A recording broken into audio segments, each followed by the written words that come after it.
कचरे में फेंकी गई रोटियां यही बयान करती हैं कि पेट भरते ही इंसान अपनी औकात को और अपने रब को भूल जाता है। जो लोग ये कहते हैं कि अपनी सोच का दायरा वसी करो, दरअसल वो ये कहना चाहते हैं कि ये जो बेगैरती हो रही है से तस्लीम कर लो। खूनी रिश्तों में जब दूरियां हद से ज्यादा बढ़ जाती हैं तो फिर अपनों की खबरें गैरों के मुंह से ही सुनने को मिलती हैं।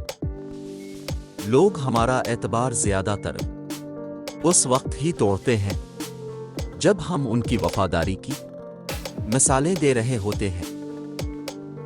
जिंदगी में जो भी मौका मिले हर मौके का फायदा उठाओ, लेकिन यह ख्याल जरूर रखो कि किसी के एतमाद का और जज्बात का फायदा हरगिज मत उठाओ।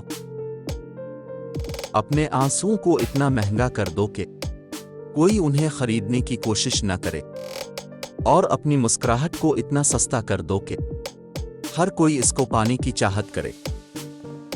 अगर तुम ज्यादातर उन लोगों के साथ रहोगे जिन पर अल्लाह की रहमत की बारिशें होती हैं, तो एक कतरा तुम पर भी आ जाएगा। अगर कोई आपको भूल जाए तो परेशान ना हुआ करे, क्योंकि लोग तो अपने प्यारों को अपने हाथों से दफन करके बाद में ये भी भूल जाते हैं कि उनकी कब्र कौन सी थी। किसी से ताल्लुक बरकरार रखना हो तो उसकी अच्छाई बयान करते रहो, और अगर इस ताल्लुक को खत्म करना हो तो उसकी सच्चाई बयान कर दो। शीशा और रिश्ता दोनों ही नाजुक होते हैं, मगर इनमें एक फर्क जरूर होता है कि शीशा किसी की गलती से टूटता है और रिश्ता आपस की गलत फहमी से टूटता है।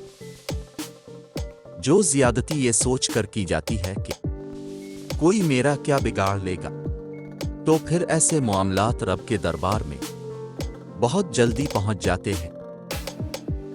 अगर लोग तुम्हारी इज्जत करते हैं तो तुम तकब्बुर ना करो, बल्कि अल्लाह का शुक्र अदा करो कि उसने तुम्हारे ऐब छुपा रखे हैं और तुम्हें मुअज़्ज़ज़ बना रखा है।